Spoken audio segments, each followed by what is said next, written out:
Este episodio fue creado a partir del inglés utilizando inteligencia artificial.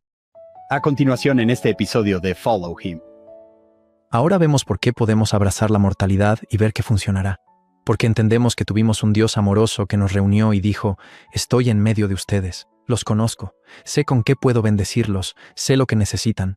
Es por esto que puedo abrazar la locura de la mortalidad. Hola a todos. Bienvenidos a otro episodio de Follow Him. Mi nombre es Hank Smith. Soy su anfitrión. Estoy aquí con mi grande y noble coanfitrión, John Bathaway. John, tú sabes de dónde viene eso. Abraham 3, los nobles y grandes, lo cual tú eres. Oh vaya. Y tú también. Creo que has reconocido algo que mis antepasados reconocieron hace mucho tiempo, la nobleza y la grandeza. No, es broma. No, yo también lo noté. Hablando de nobles y grandes, John, nos acompaña el Dr. Phil Allred. Estuvo con nosotros anteriormente en el estudio del Nuevo Testamento. Phil, bienvenido nuevamente a Follow Him. Gracias por estar aquí. Yo también estoy agradecido. Es como el gato de John. No te puedes deshacer de él. Estamos muy emocionados de tenerte. Somos buenos amigos. Nos vemos en el trabajo todos los días y me emociona que los oyentes te vean de nuevo.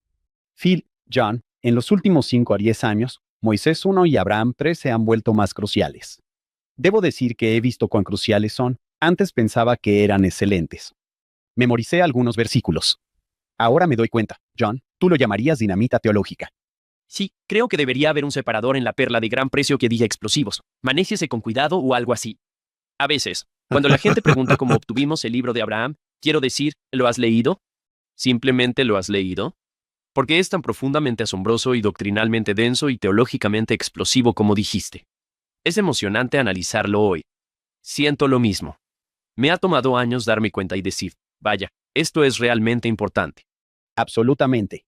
Phil, cuando fui a tu oficina para hablar sobre este episodio, ambos nos emocionamos por la bendición de estos capítulos.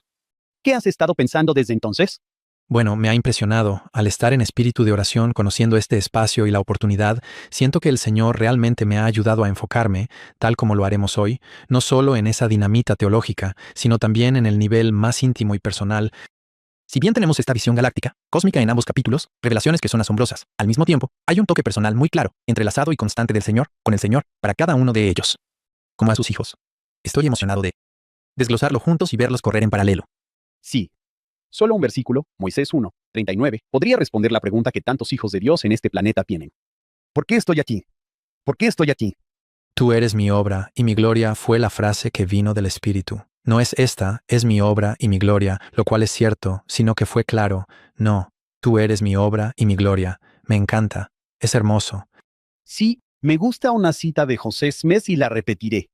Él ha hecho amplia provisión para tu redención. Esto va a suceder. Es bueno en su trabajo, ¿verdad, Kant? Es bueno en lo que hace, afortunadamente. Sí. Wow. Poderoso para salvar. ¿Recuerdas? Está en el mismo discurso de esa gran cita con Brittany Nash. Ustedes hablaban con ella sobre el presidente Benson, diciendo que lo que más nos asombrará es lo familiar que nos resultará su rostro.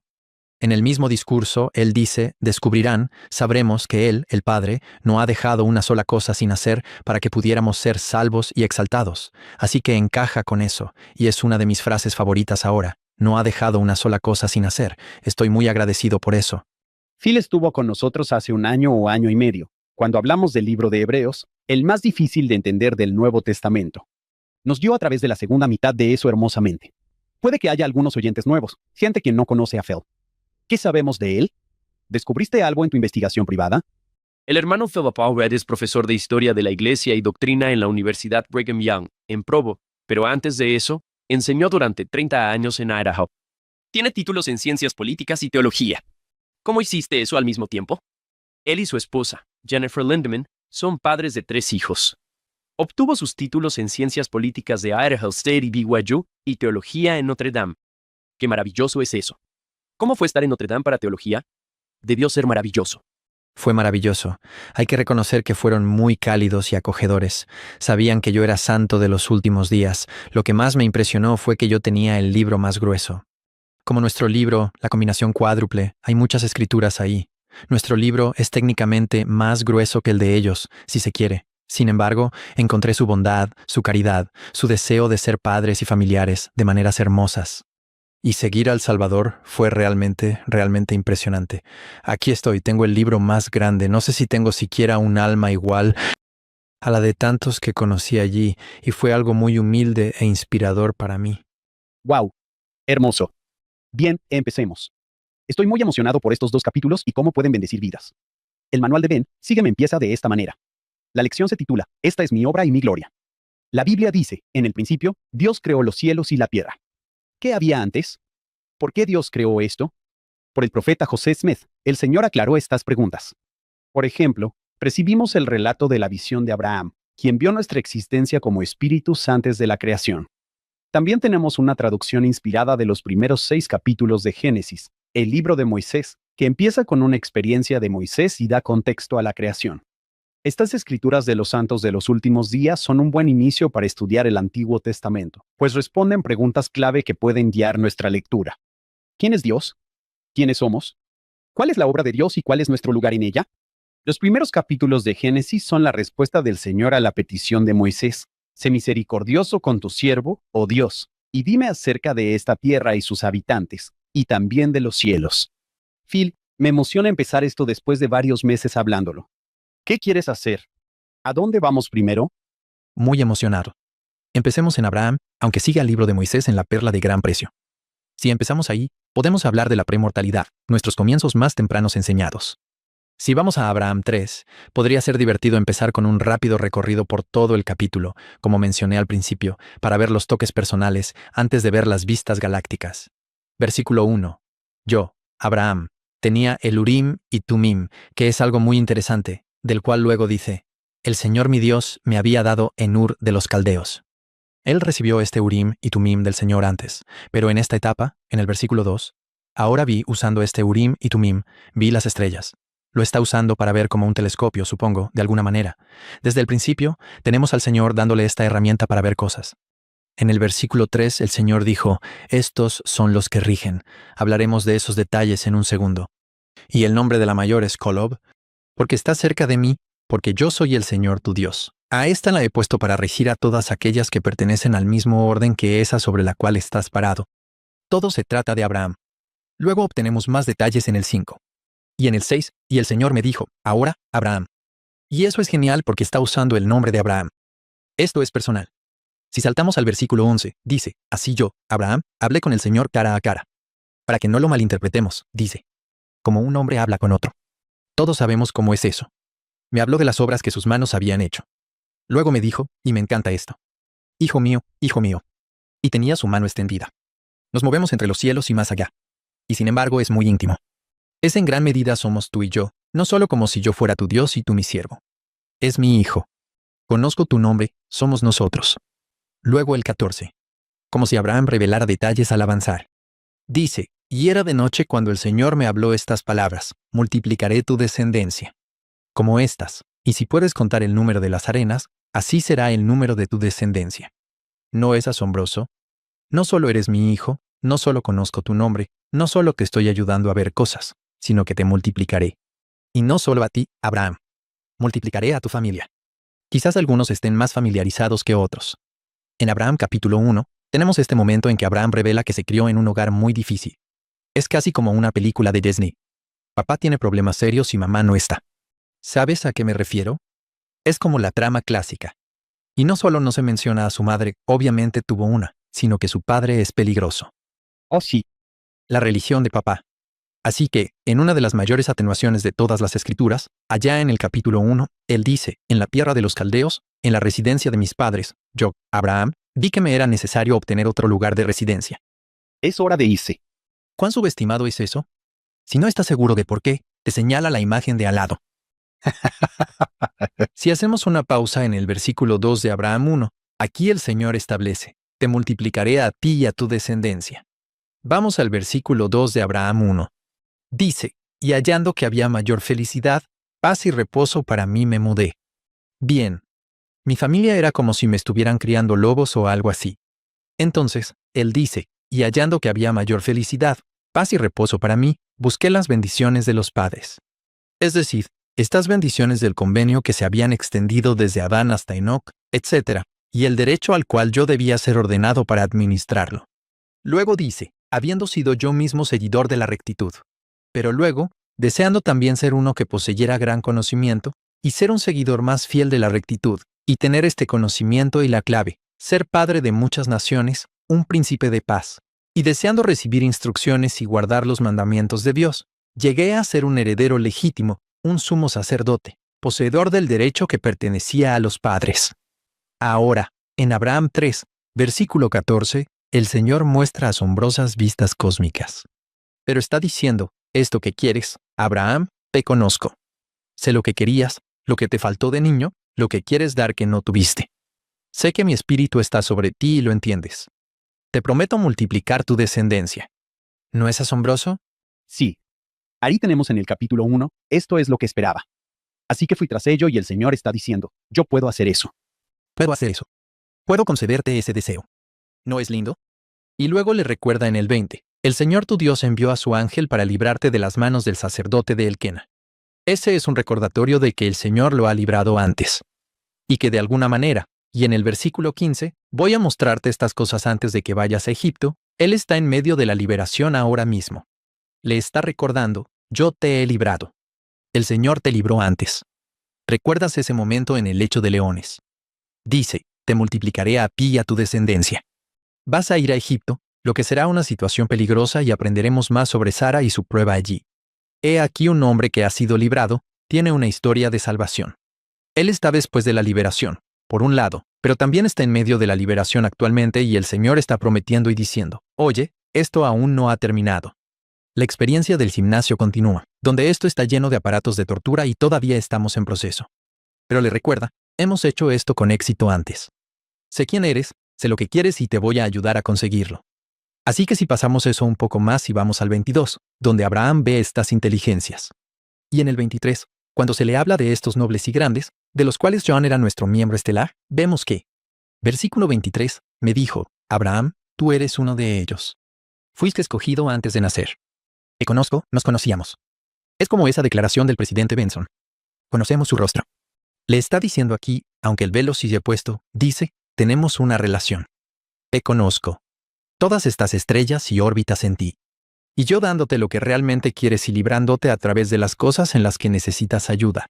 ¿Sabes Robert Millet, un erudito de los santos de los últimos días tan maravilloso por años, y que continúa haciéndolo para nosotros? Pero él en una de sus publicaciones mencionó que en su análisis del libro de Génesis, es sorprendente que en los primeros 11 capítulos se cubran cosas como la creación y la caída. 2500 años de historia ocurren en esos capítulos. Si leyéramos en papel, serían unas 16 páginas del Génesis. Moisés parece apurarse para llegar a Abraham, dejando atrás lo anterior para enfocarse en él. ¿Y entonces qué pasa? Génesis se ralentiza mucho. Tienes un bisabuelo, un abuelo, un padre y un nieto en esos 4. Es solo el 22% de Génesis, los primeros 2500 años. Nos lleva a esta gente. Génesis no es solo Adán y Eva, sino Abraham, Isaac y Jacob. Es más sobre Abraham. Realmente lo es. Y no solo Abraham. Lo divertido de esto, y aquí creo que Nefi destaca al decir en 1 Nefi capítulo 4, cuando explica, esto hago. En el capítulo 6, dice que su intención es llevarlos al Dios de Abraham, Isaac y Jacob, no solo al Dios de Abraham. Es el Dios de un abuelo, un padre y un hijo. Es el Dios de una generación de familia. Es muy significativo pensar en el versículo 14 de Abraham 3, multiplicaré a ti y a tu descendencia. ¿Quiénes somos? Estamos aquí sentados haciendo este podcast. Todos somos descendientes y estamos ligados, ya sea por adopción o por sangre, ligados a Abraham. Somos el cumplimiento, parte de este asombroso cumplimiento de la bendición que Dios dio a Abraham. Él dijo, haré esto, pero aún no lo había hecho por Abraham. El elder Bednar dijo, fuimos preordenados en la vida premortal y nacimos en la mortalidad para cumplir con el convenio y la promesa que Dios hizo a Abraham. Eso es lo que somos. Por eso estamos aquí. También dijo que una razón por la que quieren que los misioneros reciban primero su bendición patriarcal es para que lo vean y lean. Ir a una misión no es lo que haces, es lo que eres, la simiente de Abraham. Me interesa, Phil y John, como ambos han visto esto. Phil, hablaste de buscar lo personal, pero el contexto del capítulo es muy cósmico. Son estrellas y planetas y galaxias. Impresionante. ¿Cómo han visto que eso se desarrolla en las escrituras y en sus propias vidas? Que tenemos un Salvador increíble que puede decir, mira, este es quien soy. Y es grande. Es muy, muy grande. Y al mismo tiempo, puede ser personal contigo. Esa dualidad es muy importante. No podría estar más de acuerdo. En parte, lo que me ha impresionado de las Escrituras es esa dualidad, como dices. Este recordatorio constante de que Él es el Dios del universo. Pero que solo lo menciona, creo que para inspirarnos a creer en Él. Es como si estuviera en una batalla constante de credibilidad. Oigan, podemos pensar quién soy. Trato de ayudarlos, pero siguen escuchando esas vocecitas aquí. Y estas no van a bendecir su vida, pero yo sí puedo. De alguna manera, sufre de un problema de imagen por esta necesidad de mostrar si tengo poder. Puedo hacer mi obra. Soy capaz de hacer mi obra como dijimos si soy esta presencia galáctica. Y sin embargo, ¿para qué es todo? El objetivo de todo, este resultado o fin eventual, el objetivo y propósito de todo era esta inmortalidad y vida eterna de ti. Tú, tu familia y la simiente que vendrá de ti, todo eso es el objetivo. Estoy agradecido. Espero que se entienda al leer las Escrituras. Y tampoco puedes olvidarlo. Te perderás una parte de él, que es crucial. John, puede que no lo recuerdes ya que has escrito tantos libros, pero no debería reírme de eso. Escribiste un libro llamado Sermones en una oración. Solo quiero leer una página de ese libro. Solemos hablar de nuestro Padre Celestial y del Señor Jesucristo en inglés de la versión King James. Oramos con estos, usted y vosotros. Pronombres de las Escrituras que dan distancia y una reverencia. Quizás por eso la frase íntima de Nefi, mi Jesús, resalta. Nefi perdió a su padre y fue odiado por sus hermanos. Así que para él, el Salvador era tan infinito como el universo y tan íntimo como un amigo. James Farrell ha escrito, la obra de Jesús a nuestro favor es a la vez infinita. Y es tan grande que ofrece redención a todos, y sin embargo tan pequeña que me ofrece redención a mí. Permíteme traer un testigo más, si está bien. Este es el elder Neil A. Maxwell. Él dice, testifico que este es Jesús. Es absolutamente incomparable en lo que es, lo que sabe, lo que ha logrado y lo que ha experimentado. Sin embargo, de manera conmovedora, nos llama a sus amigos. Ahora, escuchen esto. En inteligencia y desempeño, o sea, en lo que sabe y lo que ha hecho, él supera con creces al individuo y las capacidades y logros compuestos de todos los que han vivido, viven ahora y aún vivirán. Así que si nos juntamos todos, todo lo que sabemos y hemos hecho, y él supera por mucho al colectivo. Él se regocija en nuestra bondad y logros genuinos. Probablemente piensa que es adorable. Recuerdo oír a Henry J. Eyring, Nobel de Química, decir que al entrar al laboratorio, el Señor debe pensar que es tierno y está orgulloso de él. Luego el elder Maxwell dice, cualquier evaluación de nuestra posición en relación con él nos dice que no estamos de pie en absoluto. Nos arrodillamos. Veámoslo de nuevo en Moisés 1. Confianza en él por su poder supremo. Pero también el consuelo junto con la confianza. El consuelo de que a él le importamos, de que de alguna manera este pequeño yo vale todo lo que él ha hecho, hace y hará por nosotros. Para ese fin, veamos de nuevo el versículo 12 en Abraham 3.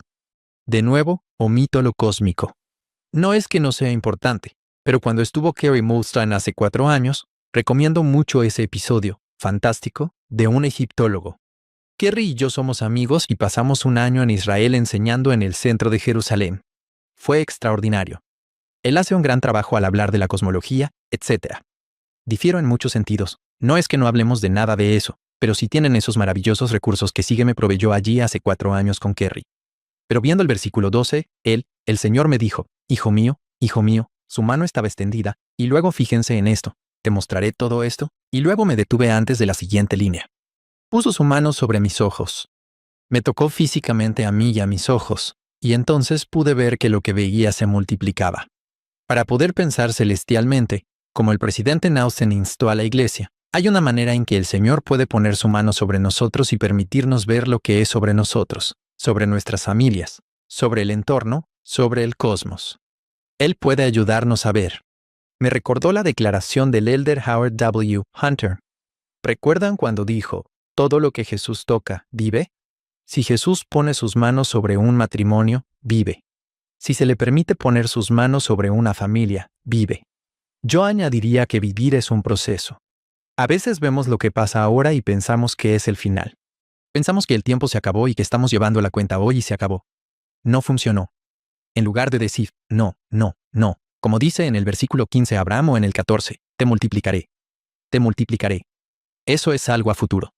Tu descendencia después de ti. Irás a Egipto. Tienes una vida. Todavía estás viviendo. Estas promesas aún están por cumplirse. Como cuando hablamos juntos sobre Hebreos capítulo 11 la última vez que tuve el privilegio de estar con ustedes. Uno de esos grandes pasajes en Hebreos 11 fue que Abraham y Sara, que solo tienen un hijo entre ellos, dijeron que se veían a sí mismos como extranjeros y peregrinos en la piedra. Reconocieron que esta tierra, que ahora él ve en el contexto cósmico de todo, ya sabes, que esta tierra no es el lugar de cumplimiento. Esta tierra es el lugar para que se hagan las promesas, pero para ser vistas de lejos.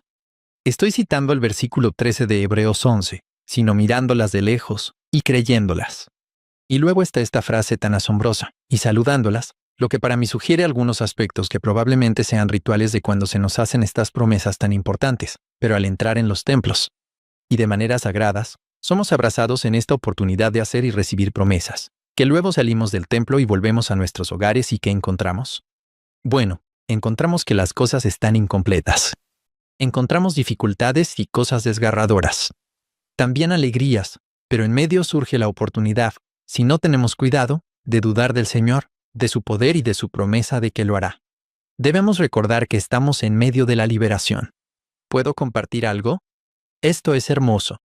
Allen Bergen, que fue parte de la facultad de BYU durante años, en su libro llamado Valores Eternos y Crecimiento Personal, esto fue en el 2002, comparte sobre esta mujer a la que aconsejó. Su nombre era Laura. Ella luchaba con muchas cosas. Él tuvo un sueño y dijo, estaba asistiendo a un picnic con amigos y familiares, y una gran cantidad de personas se habían reunido cerca de las mesas de comida. Vi a mi amiga Laura de pie y sosteniendo a mi hijo pequeño en sus brazos.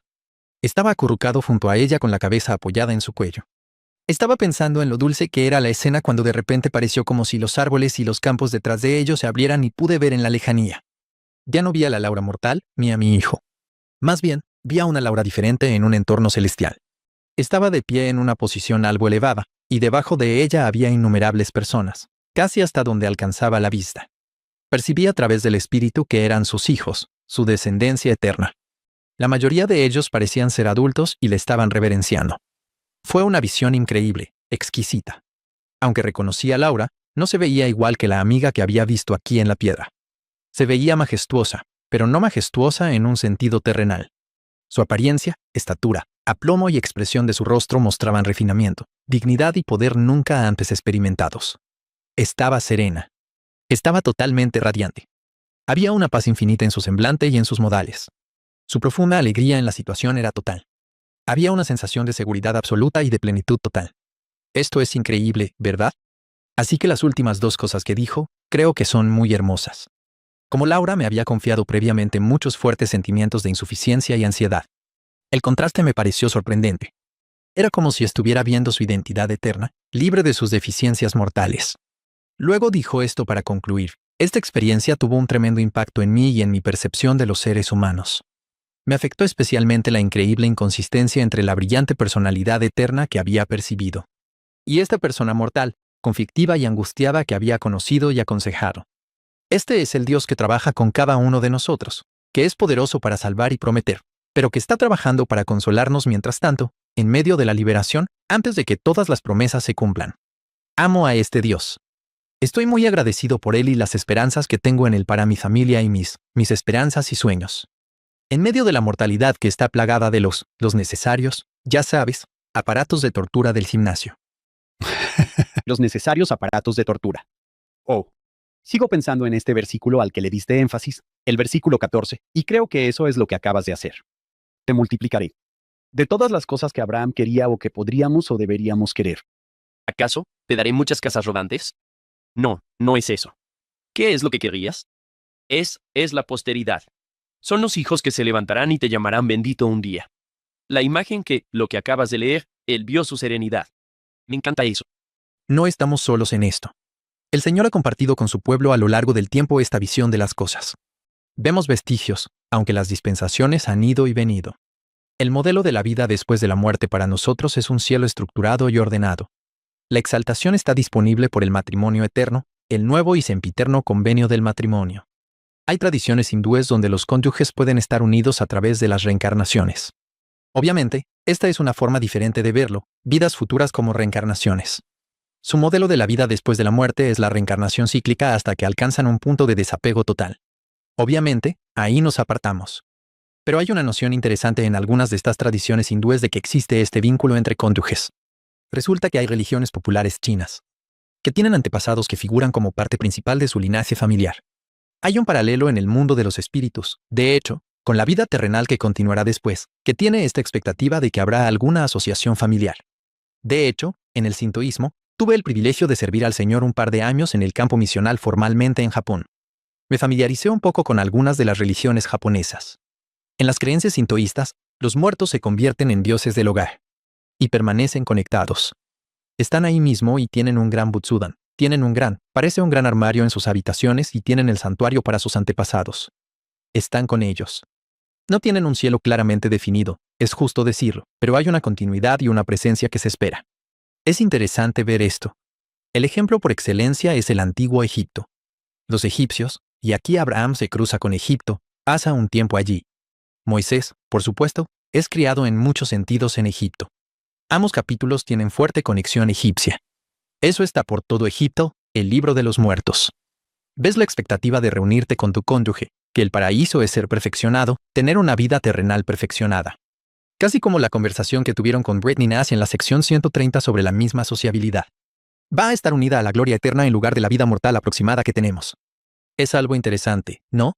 Que haya algunos vestigios de esta noción, pero que actualmente, el entendimiento más completo que quizás tenemos, y no sabemos mucho, pero lo que sí sabemos es familia, familia, familia.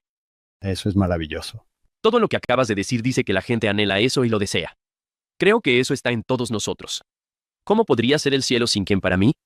¿Sabes? ¿Me quedaré con ella? ¿Se quedará ella conmigo?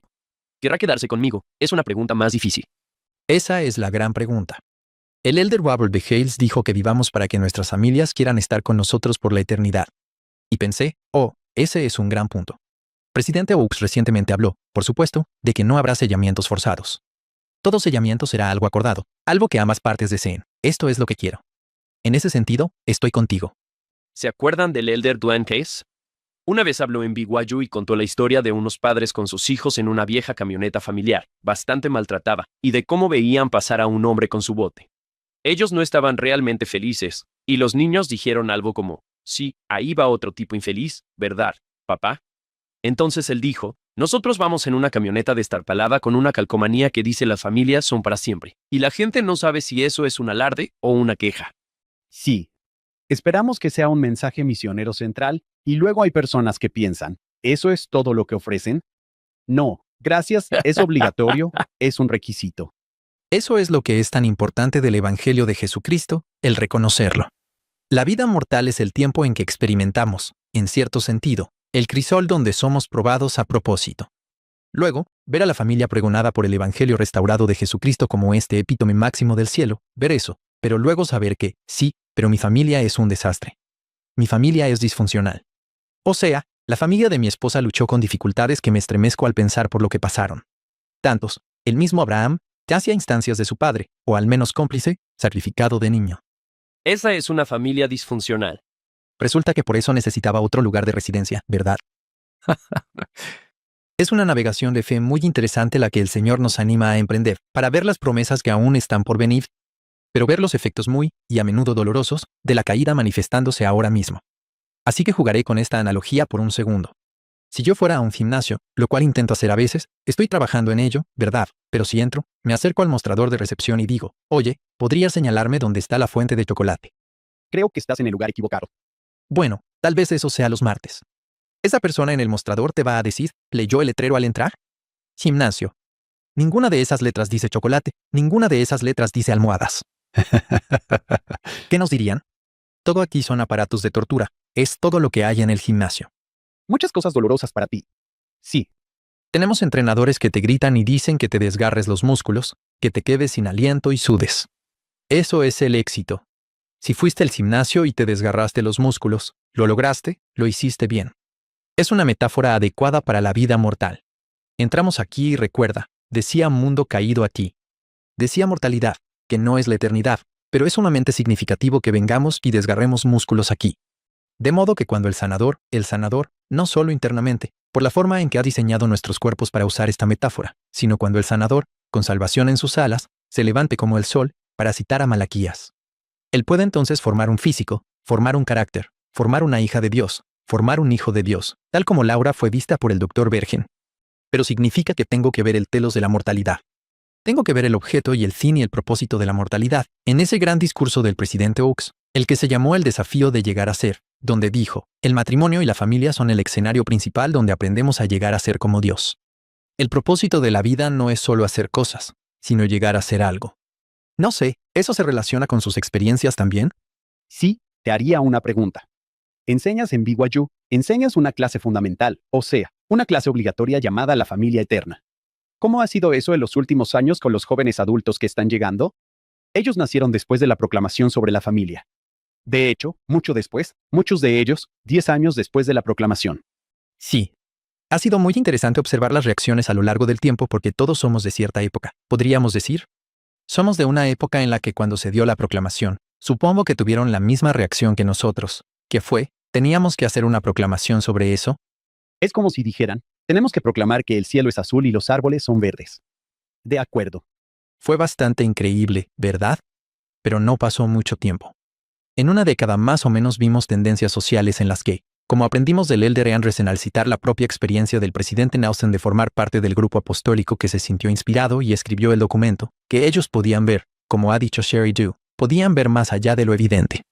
De hecho, el Elder Anderson cita al presidente Nelson diciendo, podíamos ver que todo eso venía. Así que, a tu pregunta, he estado observando porque enseñé este curso casi 2 décadas.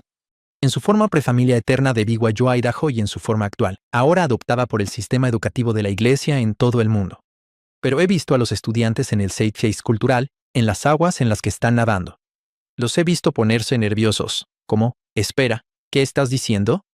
Porque esto es muy diferente a todo lo demás que estoy escuchando. A una especie de regreso y ver, sí, vimos eso, oímos eso, y vi a gente que conozco, tal vez hermanos, tías, tíos, o lo que sea, ir tras eso. Y estoy viendo un resurgimiento de, oh, sí, hemos visto la ley de la cosecha manifestarse y hemos visto las filosofías de los hombres manifestarse en la vida de las personas. Veo a más estudiantes que dicen, oh, dame la doctrina pura. Me recuerda al presidente Gordon B. Hinckley, ¿fue en 60 minutos? ¿Por qué la iglesia tiene éxito? Bueno, servimos como un ancla en un mundo de valores cambiantes. ¿No dijo algo así? Sí, eso es genial. Algunos de nosotros estamos buscando, dame una verdad absoluta. ¿Puedes darme un ancla en algún lugar a la que pueda atarme? Y eso es quizás lo que hace la proclamación. Sí, creo que sí. Me han animado las reacciones de los estudiantes. Es una batalla. Este puede ser un lugar perfecto para hablar de algo significativo sobre Abraham y Moisés, lo que ellos experimentan, ¿verdad? Leemos las escrituras y sé que todos sentimos. Ojalá hubiera podido hacer eso. Ojalá hubiera experimentado eso. Ojalá hubiera sido yo. Quiero que ponga sus manos sobre mí y poder ver. Quiero que me diga que me multiplicará y que envíe un ángel para sacarme del lecho de león. No se necesita mucho tiempo para notar que tenemos nuestras propias historias de salvación. Hay esos momentos. No olviden que llevamos un registro. Si somos sabios, anotamos cuando llegan las liberaciones. Ahora, aparte de esto que considero significativo, al pensarlo, siento que el Señor me inspiró a verlo así. Trabajo con estos estudiantes, como todos, y los animo a que toda esta información es verificable de forma independiente. Puedo leerlo. Hay un libro aquí, pero recuerden que José Smith advirtió, vayan a Dios para obtener su propio conocimiento, no solo de los libros. Los libros son un catalizador. Estoy leyendo sobre Abraham aquí. En un momento leeremos sobre Moisés, pero esa es su historia. Esa es su historia. No es mi historia. El Señor realmente quiere que nos conectemos individualmente con Él, no solo por medio de otros. Es fácil leer por otros, como padres o las escrituras, y decir, supongo que debo confiar en eso, en vez de decir que la invitación es tener curiosidad. Ellos lo viven, pero ¿qué necesitaría yo? Quiero saber. Nefi oyó el sueño de su padre y dijo, quiero ver eso. Quiero saber. Orando, su corazón se ablandó en 1 Nefi capítulo 2, antes de sus visiones. Son sus experiencias y podemos aprender de ellas, pero deben invitarnos a nuestro propio enfoque de fe y estudio para que yo pueda verificar que estas cosas son verdaderas. Solo quiero agregar un breve testimonio. Leí el libro de Mormón para prepararme para la misión. No fue hasta Elamán, y dudo en compartir esto, pero a veces, este es mi testimonio. Llego a Elamán. No sospecho nada porque solo he estado leyendo y pensando, ok, debería saber esto. Llego a Elamán 5, y una turba llega para eliminar a 2 misioneros en prisión. En esa escena tengo la experiencia más extraordinaria. Es mejor que una visión. Pero tengo un testimonio de que fue real y que sucedió de una manera mejor que si hubiera visto un video de YouTube del libro de Mormón al respecto. No una recreación, sino el video real. Me pasó algo que no puedo describir del todo, y es lo mismo que les ha pasado a ustedes y a todos los que se han sometido al proceso de estudio y fe. Que algo sucedió. No es una historia. Estos no son personajes. Y lo entiendo, podemos usar ese lenguaje de vez en cuando descuidadamente. Me niego a usar esas palabras. Nunca hablo de Nefi y su hermano Lei, en este caso en el Amán 5. No hablo de Moisés y Abraham y Sara y Sarai. No hablo de María. No hablo de ninguno de ellos como si fueran una historia o un personaje. Porque he verificado por mí mismo que los voy a conocer algún día. Son personas y no puedo esperar para hacerles preguntas. Tengo curiosidad por sus vidas. Y me pregunto, ¿qué tan fornido era Nefi? O sea, ¿qué tan en serio? Está bien. Sé que bromeo, pero hay cosas que quiero saber, ¿verdad? Son reales y estas experiencias le sucedieron, verificable para nosotros. Estoy agradecido y con gusto afirmo que tengo un testimonio de eso y espero conocerlos. Phil, algo de lo que hablamos hace un mes o dos al discutir esta lección fue lo crucial que es nuestra doctrina de la vida preterrenal. Es único e importante, más de lo que pensaba. Sí, exacto. Estuve en la Universidad de Notre Dame para estudios teológicos.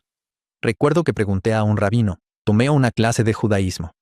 Teníamos un rabino, un gran instructor, y recuerdo su dinámica. Podíamos escribir una pregunta antes de clase, ponerla en la pizarra y turnarnos. Escribí la pregunta sobre la preexistencia. ¿Cuál es la noción judía de vida preterrenal? Fue muy interesante porque debería haber sabido que ese es un término de los santos de los últimos días. No dije preexistencia. Pensé que lo había hecho mejor con vida premortal. Pero, por supuesto, él simplemente lo leyó como la vida antes de la muerte. Fue como, genial. Pero cuando pude volver al tema y explicar, hubo esta sensación de, sí, eso no es realmente, no. De hecho, incluso el logos, ya sabes, la noción para el cristianismo, Juan 1, etc. Realmente no hay mucha comprensión de que esto sea algo. Incluso puedes ver los comentarios sobre Jeremías 1, versículo 5. Antes que te formase en el vientre, te conocí, a Jeremías. Simplemente no vas a encontrar mucho allí. Hechos capítulo 17, Deuteronomio 32. Vamos a tener estos pasajes que apreciamos como santos de los últimos días porque tenemos comentarios y escrituras restauradas que nos ayudan, como Abraham 3. Pero si no tienes eso, es bastante opaco para nuestros hermanos y hermanas sin las escrituras y profetas restaurados. Al hablar de eso, podamos prepararlo, remitiéndonos al análisis de Kerry Muhlestein, quien hizo un gran trabajo. Pero echemos un vistazo a Kolob y a las estrellas muy rápido, solo para sembrar la idea de la premortalidad por un segundo, porque así es como el Señor lo prepara para Abraham. En Abraham 3, aquí, versículo 2, que hay una de estas estrellas que él ve que está más cerca del trono de Dios. Si pasas al versículo 16, tienes esta noción de, el más grande, su Kolob es el más grande de todos estos Kokabim, todas estas estrellas, todos estos especiales. Kolob, en cierto sentido, si hiciéramos una analogía de Miller, Kolob es a X. Aquí diríamos que Kolob es a Jesús, a Jehová, al Hijo de Dios. Él es quien gobierna, el más cercano a Dios, etc. Antes de pasar a los versículos posteriores en Abraham 3, tenemos esta distinción, Jesús, Jehová, el Hijo de Dios, es este uno. Ahora, este uno también está entre otros. Kolob es a Jehová, las estrellas son a los nobles y grandes. Reconociendo eso y diciendo, bueno, hay una herramienta interpretativa, hay una metáfora aquí que el Salvador está tratando de ayudarle a entender a su libertador. También le está ayudando a entender quién es él y a tener confianza en sí mismo y en su potencial. Y hace esto con todas estas analogías de movimientos y estrellas, etc. Y es simplemente esta gran lección práctica extendida. Es una lección práctica que es transformadora. Hay un arco transformador que se presenta para decir, sí, hay diferencias, pero estas diferencias se pueden salvar. Estas diferencias pueden trascender. Es una lección práctica emocionante para decir, así que vamos a llevarte desde donde solías estar y cuando solías estar, y ahora vamos a lanzarte, si estás dispuesto, ¿verdad? Vamos a lanzarte a través de esta asombrosa conversión transformadora en Cristo para que te conviertas en uno de estos. Empezaste con la oportunidad y con algunas capacidades para esto. Y ahora vamos a establecer un plan por el cual todo el que esté dispuesto pueda pasar por este asombroso plan de salvación, plan de felicidad, plan de exaltación. Así que si leemos el versículo 22, y el Señor me había mostrado las inteligencias que fueron organizadas antes que el mundo fuese, y entre todas estas había muchas de las nobles y grandes. Ahí está esa clara conexión con lo que ha estado viendo cósmicamente como la lección práctica. Y entonces Dios vio. Ahora cambia de la visión que le está dando a Abraham. Cambia ahora a Dios, como si fuera en primer lugar, describiendo lo que le pasó a Dios. Dios vio estas almas. Ahora no es Abraham quien ve. Ahora está cambiando a, oh, Dios en medio de estas almas vio que eran buenas. Vio potencial. Vio verdad, bondad, oportunidad. Y se paró en medio de ellos. De nuevo, estamos en el reino cósmico, pero esto es muy personal. Está parado en medio. No está parado aparte. Piensen en la belleza de esto. Él está justo en medio. Casi como si los estuviera abrazando. Él está como vamos equipo. Y es este momento muy divertido en el que dice, bueno, tengo cosas para que hagan. Ustedes tienen cosas que hacer. Aquí está su asignación. Él le dice a Abraham, quiero decir, no es esto tan hermoso. Él le dice, Abraham, capta esto. Tú fuiste uno de ellos. Tú estuviste allí conmigo. Es simplemente tan hermoso. Luego aprendemos allí, a medida que avanzamos. Quiero hacer una pausa en este primer estado. En los versículos 24 y 25, está quien es semejante a Dios, Kolob, también Jesús o Jehová. Dice, descendamos, hay espacio, usemos estos materiales. Este es el trabajo. Vamos equipo. ¿Y qué vamos a hacer? Vamos a crear una tierra. Esta es la siguiente esfera de mejora y progresión. Vamos a hacer este lugar para que vivan. Y el trabajo aquí es, versículo 25, y con esto los probaremos, para ver si harán todas las cosas que el Señor su Dios les mandare. Esto se describe aquí como un campo de prueba. Este es el gimnasio, por así decirlo. Estos son los aparatos de tortura, ¿de acuerdo? Los vamos a hacer pasar por ellos. Y sugiere que Dios había de antemano un camino de entrenamiento altamente personalizado para cada uno de nosotros. Un plan de estudios bastante personalizado para la mortalidad de cada uno de nosotros. Por lo tanto, al entrar al gimnasio, debemos evitar mirar de reojo a alguien que usa una máquina o trabaja un grupo muscular y pensar que son tontos o débiles. O, al contrario, mirarlos y decir que son fuertes y esto es fácil para ellos. Cuando estoy en mi máquina o haciendo este ejercicio y mi entrenador me guía, es fácil compararse. En lugar de ser caritativo y reconocer, oh, están pasando por este plan de estudios personalizado de la mortalidad como parte del arco transformador desde la premortalidad hasta ese estado futuro de donde terminaremos hoy en Moisés 1:39, esa inmortalidad y vida eterna. Sentí que debía compartir con ustedes algo muy interesante que me pasó en el campo misional. Esto fue hace años, pero quedó grabado en mi mente. Yo era misionero nuevo y no sabía japonés. Me asignaron a un misionero con experiencia. A este misionero le costaban las reglas y se preguntaba por qué no podíamos jugar baloncesto en toda la cancha. Es una tontería. ¿Me entiendes? ¿Por qué no podemos hacer eso? Lo vi y pensé, buen punto. No tengo ni idea de por qué no podemos hacer eso. Estoy contigo. No estaba en desacuerdo, pero era como una molestia para él. Hay que reconocer que está ahí, trabajando, pero tiene preguntas que le molestan. Hablamos los primeros días como compañeros, y veo que esto le frustra. No sé cómo responderle ni tengo respuestas, pero yo estaba un poco más cómodo cumpliendo las reglas, por alguna razón. Recuerdo que estaba abajo lavando platos. Teníamos un apartamento de 2 pisos con 4 élderes. Yo lavaba los platos y él estudiaba las escrituras en otra habitación. Y me grita, me dice, Olred, entra. Yo, ¿qué pasa? Entró, con las escrituras abiertas y dijo, lo entiendo. Yo, ¿qué entiendes? ¿De qué hablas? Mira esto. Lee versículo 25. Y con esto los probaremos, para ver si harán todas las cosas que el Señor su Dios les mandare. Lo memoricé porque fue una locura. Dijo, Olred, si para salvarte, Dios dijera que a mediodía tienes que pararte de cabeza y recitar los artículos de fe al revés, ¿lo harías?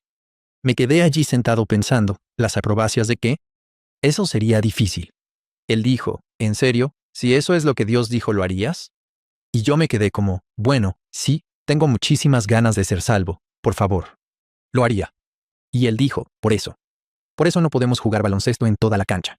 Y yo dije, está bien, entiendo a dónde vas. Y les digo algo, tuvimos un compañerismo tan grandioso. Él se esforzó al máximo, trabajó duro, fue tan caritativo conmigo.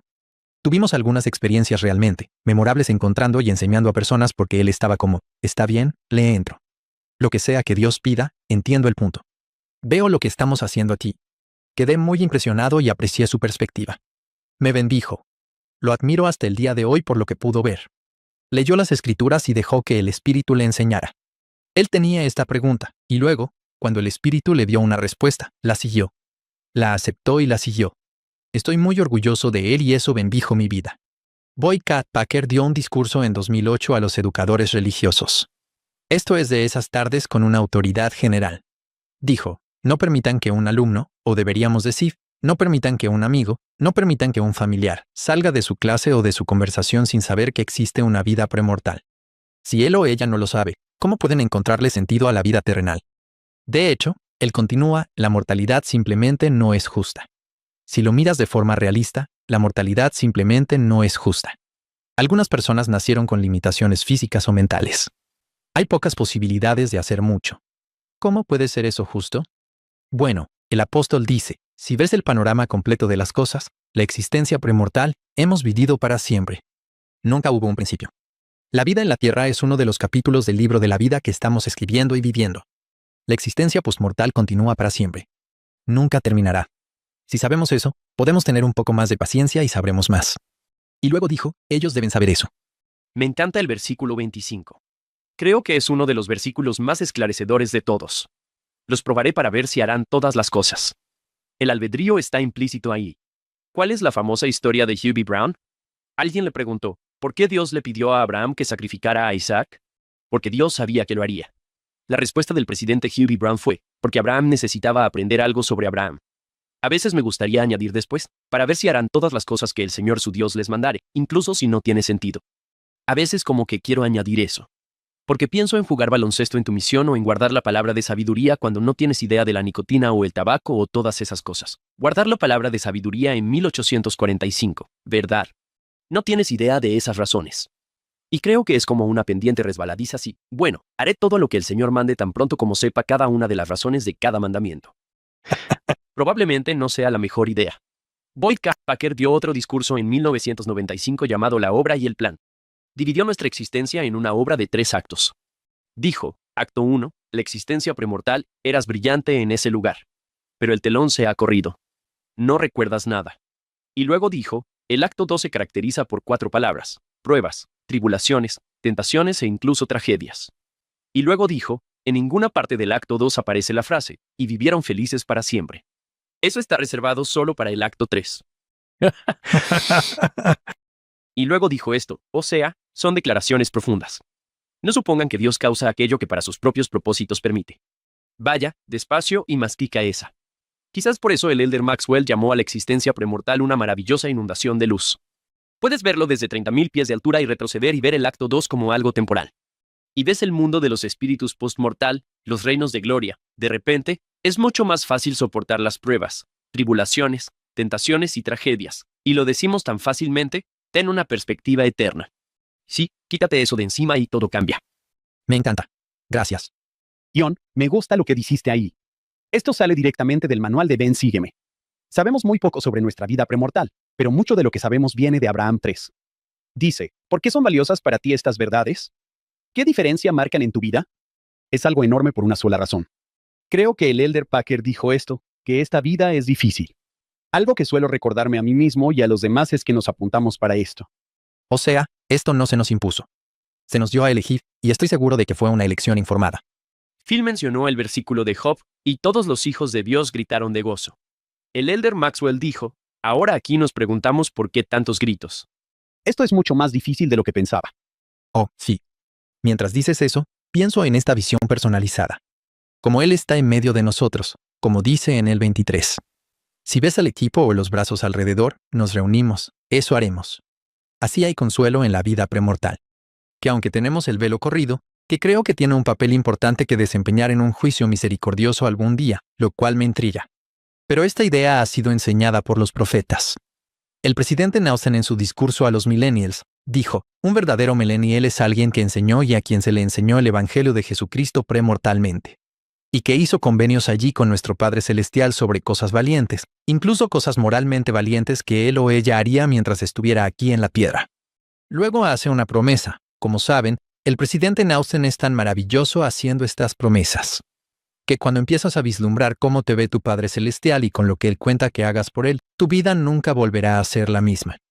Cuando vemos las fuentes de donde obtenemos esa información, las bendiciones patriarcales son asombrosas en ese sentido.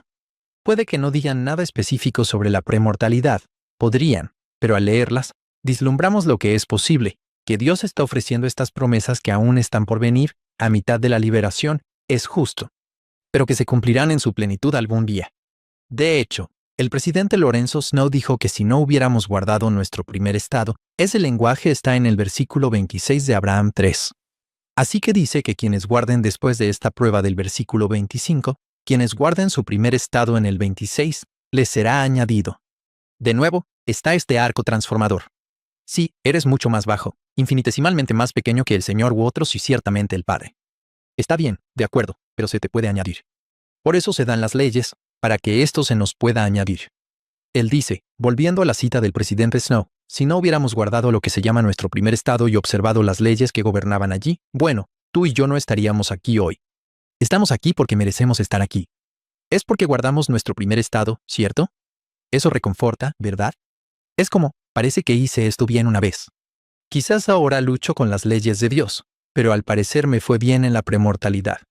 El presidente Snow dice, creo que cuando tú y yo estábamos en esa vida, hicimos convenios con quienes tenían el control. Que en esta vida, al entrar, haríamos lo que hicimos allá. Lo cual, dijo, es averiguar la voluntad de Dios y conformarnos a ella.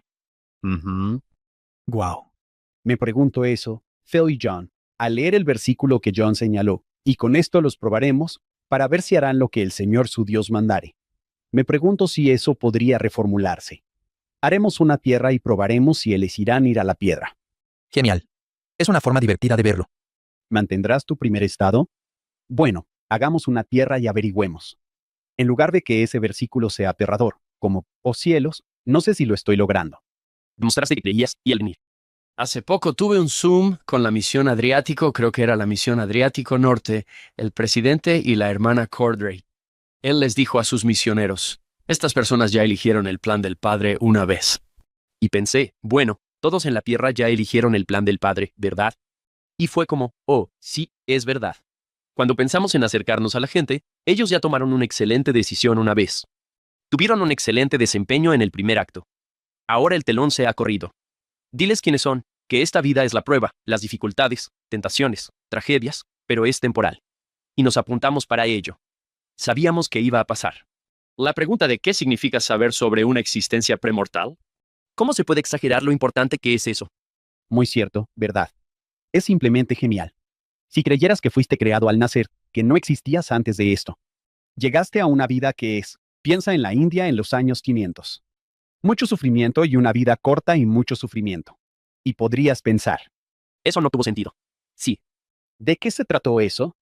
Y estás ahí y quizás alguien te dice, Dios te ama. Puedo ver por qué alguien diría, no creo en Dios. sí. ¿O por qué alguien diría, la vida es dura y luego mueres, y no? Y eso es todo. Y, oh, quítate las anteojeras y mira el panorama completo. Esa es la inundación de luz. No vemos el papel transformador que juega la adversidad, si de alguna manera creemos que no vinimos a un gimnasio y que esto se supone que es el cielo. Este no es el campo de entrenamiento para el cielo.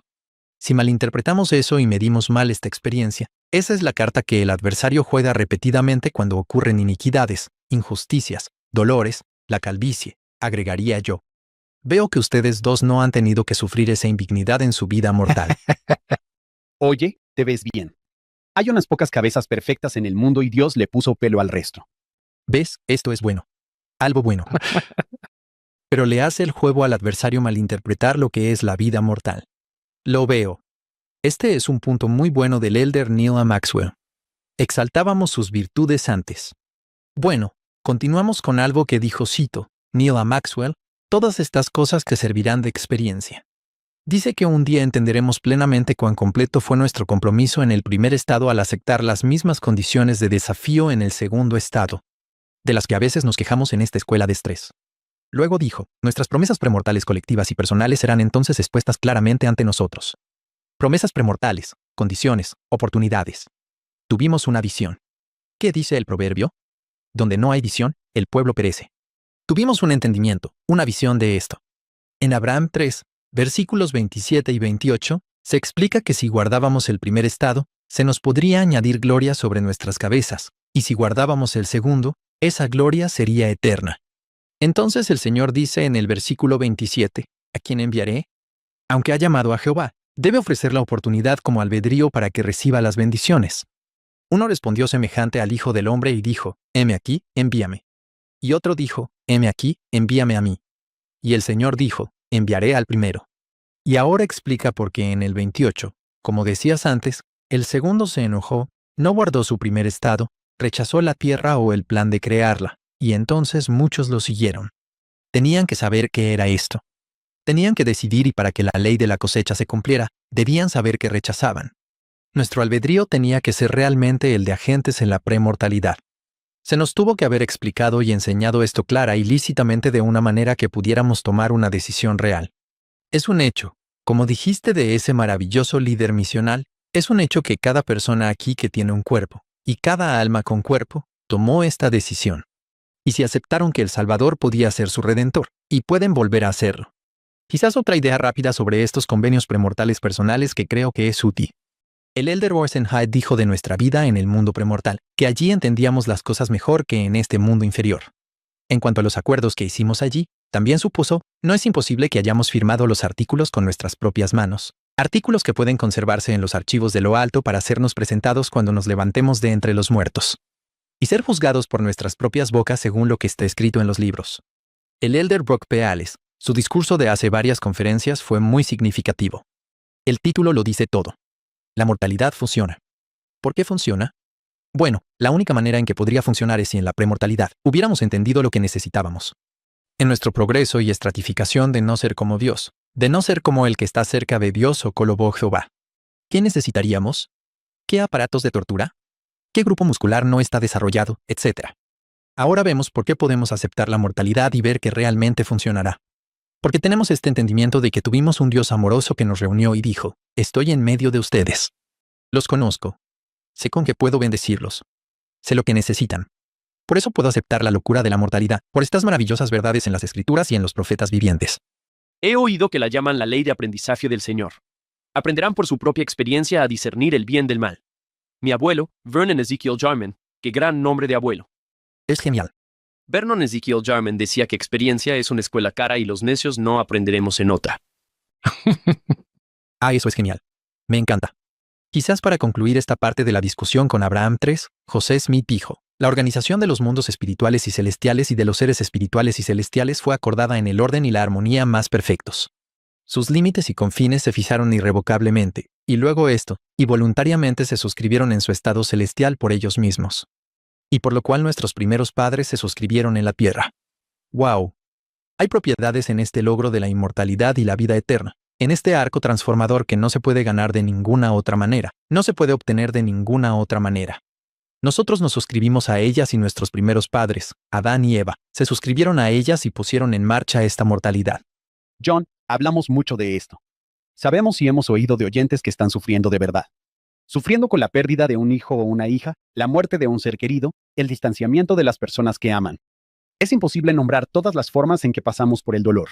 Sí, creo que Phil, lo que nos has enseñado aquí es que el sufrimiento por el que estoy pasando tiene un gran propósito. No es solo sufrir por sufrir. Que tiene un propósito, que Dios está en ello, y que un día veremos el propósito. Por ahora, perseveramos, obedecemos. Me ha encantado esta pequeña definición de la palabra probar del versículo 25. No horneo mucho. Ojalá pudiera, pero como diría John, escuchen con sus oídos espirituales. Probar la masa al hornear no es para ver si es real o ver si va a funcionar para nosotros. Es una definición diferente. Solo estoy leyendo de un sitio web de repostería. ¿A qué nos referimos exactamente cuando probamos el pan? Es el paso final y crucial del proceso. Es el leudado final durante el cual el pan toma forma. Habla de cómo funciona aquí. Probar toma tiempo, pero es un paso que no puedes saltarte para que la masa madure. No se puede apurar la masa. El buen pan depende de este tiempo para que tenga una gran textura y corteza. Recuerden, una buena masa hace un buen pan.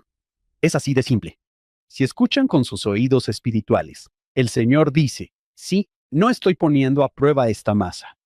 La estoy probando, dándole tiempo para madurar y pasar por el proceso necesario para convertirse en pan. John, ¿escuchaste con tus oídos espirituales? Sí. Me gusta. Me gusta decirles a los adolescentes, si tienen experiencias superficiales, si te invitaron a todos los bailes, si nunca te rechazaron. Si ganaste todos los concursos o pasaste todos los exámenes, si tienes una experiencia superficial tras otra, podrías terminar siendo superficial. Pero si tienes experiencias que te ponen a prueba, experiencias profundas que son difíciles, por las que te están probando, te están poniendo a prueba, podrías volverte profundo. Podrías convertirte en un amigo para alguien con quien puedas sentarte y decir, yo he pasado por eso. El Señor te usará para ayudar a otras personas que no están teniendo experiencias superficiales. A veces creo que lo hace a propósito. Nos pone al lado de alguien que realmente ha pasado por algo difícil justo cuando lo necesitamos. Esa es otra forma en que supongo que somos probados. ¿Cuál es el chiste de papá? Quería ser panadero, pero no pude hacer que subiera la masa o algo así. Sabía que tendrías algo para mí. Y quería proponerles una idea más a ambos del Elder Maxwell. Vaya, ha estado con nosotros hoy. Él enseñó que en algún momento, para algunas personas, en algún punto de sus vidas, ya no se trata de que Dios dude del resultado de esta prueba. Dijo, Dios ya te está preparando para futuras asignaciones en la próxima vida. Esta es la cita. Los deberes futuros que se nos darán a algunos de nosotros en los mundos venideros requerirán de nosotros un sentido de estima ganado, así como una prueba de nuestra competencia. Por lo tanto, las pruebas que se dan aquí no se dan porque Dios tenga dudas sobre el resultado, sino porque necesitamos crecer para poder servir con total eficacia en la eternidad venidera. Aprendió por la experiencia. Ya pasaste el primer paso y te preparas para llamamientos tras la vida. Esa es conversión. Estamos siendo literalmente convertidos y transformados. No puedo evitar terminar con esta declaración del Elder Ale sobre la mujer que tuvo una vida mortal tan difícil. Y su hijo está en el templo y recibe este tipo de mensaje. Su cita es genial. Quiero que sepas que la vida mortal funciona. Y quiero que sepas que ahora entiendo por qué todo en mi vida pasó como pasó. Y todo está bien. Eso es de octubre de 2020. Tenemos este Dios que nos conoce, que está en medio de nosotros. Ha preparado todo lo que es necesario. Así como ha obrado con Abraham, como hablaremos de Moisés. Él está trabajando con cada uno de nosotros con un plan de estudios muy personalizado para nuestro desarrollo y conversión. Segunda parte. Básicamente, ya no podía más. Claramente no puedo hacer esto. No me sorprendería si retrocediéramos la cinta, si le grité al cielo y simplemente dije, no puedo hacer esto. Simplemente no puedo hacer esto. No siempre se obtienen respuestas a eso, pero yo la recibí ese día.